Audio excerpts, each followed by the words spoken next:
The battle begins on ultra-processed foods, the implications for CPG and consumers with the new administration.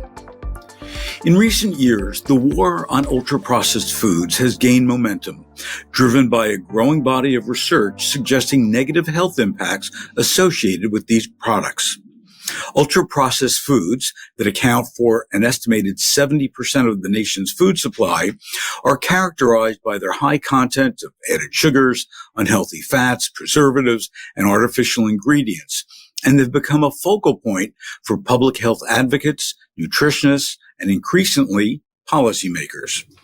For consumer packaged goods companies and their category managers, this changing landscape presents both challenges and opportunities in reformulating products and sourcing ingredients that align with the shift in consumer demand towards healthier options. One of the most vocal critics of ultra-processed foods and big food in general in recent years has been Robert F. Kennedy Jr., who's nominated to lead the Department of Health and Human Services, who at this time is still awaiting confirmation. He has long campaigned for healthier food options and advocated for policies to reduce the availability of ultra-processed foods, especially in institutions like school lunch programs. Kennedy argues that these foods contribute significantly to the growing prevalence of obesity, diabetes, and other lifestyle-related diseases among children and the general population. His push to ban ultra-processed foods from school lunches reflect a broader trend towards increasing scrutiny and regulation of the food industry.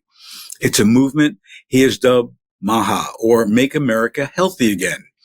The president is known for his Diet Cokes and McDonald's meals, and curiously, he staged a photo op with RFK Jr., among others, on his plane, eating the foods and beverages that the latter rallies against.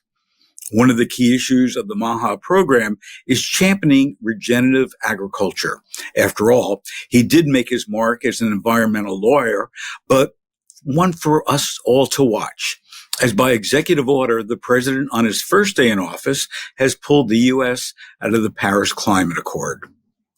The advocacy of public figures like Robert F. Kennedy Jr. for removing ultra-processed foods from school lunches underscores the potential for significant policy changes in the coming administration. Such initiatives could drive broader legislative efforts to curb the consumption of unhealthy foods timed to the release of the new dietary guidelines for America, no doubt. If successful, these policies would enforce stricter nutritional standards across the board, compelling CPG companies to embrace reformulation as not just a market trend, but a compliance requirement. Kennedy has also pledged to restrict certain food additives and dyes in cereals and shift federal subsidies away from commodity crops widely used in ultra-processed foods. That includes corn, wheat, soy, and oilseed crops. Regulatory changes are indeed on the horizon in multiple regions around the world. Countries like Chile and Mexico have implemented warning labels on foods that are high in sugar, sodium, and fat, with positive results in changing consumption behaviors. Similar policies could expand globally, with the potential for even stricter measures targeting ultra-processed foods specifically. This presents a critical juncture for CPG companies who must adapt to avoid falling behind in this evolving regulatory environment. For CPG companies, the call to reduce dependency on ultra-processed ingredients signifies a major shift in strategy.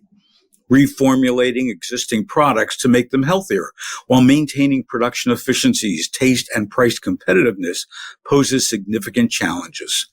Companies must increasingly invest in research and development to discover new methods of preserving flavor, shelf life, and texture using more natural ingredients and reducing the amount of sodium, sugars, and fats that are currently being used. Moves like this have CPG companies opting for natural sweeteners and incorporating whole grains and plant-based ingredients. One approach is leveraging the power of clean label products, those that are made with simple, recognizable ingredients. Clean label product lines require companies to revisit their ingredient lists. Source sustainably produced, minimally processed alternatives. This includes reducing or eliminating artificial colors and flavors. The FDA banned the use of red dye number 3 after decades of controversy on January 15th, but they still allow red dye number 40 to be used. And in September of last year, California signed into law the California Food Safety Act that banned 6 food dyes, including red dye number 40, in their products if they want to be sold in California public schools starting 2027. For consumers, the shift towards less processed foods means greater access to healthier choices. As scientific-based awareness of the harmful effects of ultra-processed food grows, consumers are more inclined to scrutinize product labels and seek transparency from manufacturers. This has already led to a surge in demand for fresh, organic, and minimally processed foods and encouraged healthier eating habits. The decreasing popularity of ultra-processed foods also mirrors a societal emphasis on wellness and longevity. With chronic diseases linked to diet on the rise, consumers are increasingly learning how food impacts their health. This awareness shifts purchasing decisions, pushing CPG companies to innovate and cater to a more empowered and educated shopper. This war on ultra-processed foods represents a pivotal moment for the food industry, where the government plays an increased role. By proactively engaging with these challenges, CPG companies and their category managers can play a vital role in shaping a healthier food landscape for us all.